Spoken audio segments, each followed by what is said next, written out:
오늘도 변함없이 아침을 여는 묵상의 자리에 올라오신 여러분을 축복합니다. 우리가 함께 읽은 본문 말씀과 같이 예수님과 그 일행은 예루살렘으로 향하는 길에서 한 마을로 들어가시게 됩니다.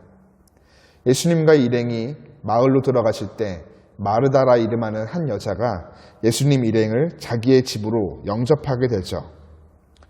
마르다는 예수님을 환대하고자 음식을 준비함에 여러 일로 마음이 분주하게 됩니다. 이런 그녀와 달리 그녀의 자매였던 마리아는 예수님의 발치에 앉아 그 말씀을 듣고 있죠. 우리 시선으로 볼 때 동생 마리아가 열심히 일하고 있는 언니를 도우면 얼마나 좋겠냐마는 동생 마리아는 머리에 꿀밤이라도 때리고 싶을 정도로 눈치 없이 예수님의 발치에 앉아 말씀을 듣습니다. 아니나 다를까 마르다는 마리아의 행동이 이기적이고 옳지 않다고 확신하면서 예수님께 나아가 주여 내 동생이 나 혼자 일하게 두는 것을 생각하지 아니하시나이까 말하게 됩니다.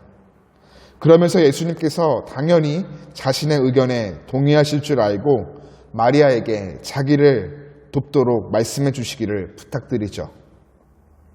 그런데 예수님은 의외의 반응을 보이십니다. 마르다의 이름을 2번 부르시며 친근한 마음으로 내가 많은 일로 염려하고 근심하나 몇 가지만 하든지 혹은 한 가지만이라도 족하니라 조언을 하시죠. 무슨 뜻일까요? 이것은 여러 가지 음식을 준비하지 말고 한 가지만 준비하라는 말씀이 아닙니다. 가장 중요한 것 한 가지를 선택하라는 말씀이죠. 마르다와 달리 마리아는 좋은 편을 선택하였습니다. 예수님은 마리아가 선택한 좋은 편을 빼앗기지 않아야 할 것이라고 말씀하시죠. 가장 좋은 것, 가장 중요한 것, 필수적인 것은 바로 예수님의 말씀을 듣는 것입니다. 예수님 앞에서 듣는 말씀을 통해 구원, 영원한 생명을 얻기 때문입니다. 마르다와 마리아는 각각 다른 방식으로 예수님을 향한 자신들의 사랑을 표현하였습니다. 마르다는 예수님의 육신적인 필요를 채우는 음식의 공개를 통해서 사랑을 표현하였고, 이와 달리 마리아는 예수님이 가르치실 때 그의 말씀에 귀를 기울이는 제자의 모습으로 사랑을 표현하였습니다. 둘 다 예수님을 향한 그들의 진심이었으며 각자가 생각한 예수님을 향한 사랑의 표현이었습니다. 허나 만약 이 2가지 사랑의 표현 가운데 한 가지를 선택해야만 한다면, 다른 말로 마르다와 마리아의 표현 가운데 한 가지를 선택해야 한다면 그것은 바로 마리아, 예수님의 발치에 앉아 그 말씀을 듣는 것이어야만 합니다.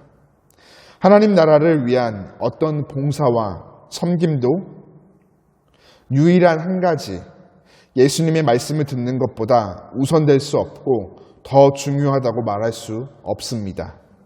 구원, 영원한 생명은 봉사와 섬김이 아닌 예수님의 말씀으로부터 나오기 때문이죠. 고대 유대 사회에서는 집안의 음식을 준비하는 것이 여성의 몫이었습니다. 여성들은 성경을 가르쳐 주시는 선생님의 가르침을 공식적으로 받지 못했죠. 그러나 예수님은 여성도 예수님의 말씀을 듣는 특권에서 제외되지 말아야 한다, 가장 좋은 것을 빼앗기지 말아야 한다, 오늘 선언하십니다. 그렇습니다. 남녀노소 그 누구도 제외되거나 소외되지 않은 채 구원을 주시는 예수님께 나아가 시선을 집중하여 말씀을 듣고 그 가르침을 기준 삼아 살아가야 합니다. 가장 좋은 것을 빼앗기지 말아야 한다는 것이죠. 사랑하는 교회 여러분, 저와 여러분이 마르다와 같이 가장 중요한 것, 구원을 주시는 예수님 말씀 앞에 머무는 것보다 일상의 다른 것에 마음이 빼앗겨 분주하며 염려와 근심 가운데 붙들려 하루를 보내고 계시지는 않으신지요? 우리의 일상을 움직이게 하는 여러 가지 일들, 분명 우리의 삶에 중요합니다. 그러나 그것보다 더 중요한 것이, 더 가치 있는 것이 있다면 바로 구원을 주시는 예수님 앞에 나아가 머물며 그 영생의 말씀을 듣는 것입니다.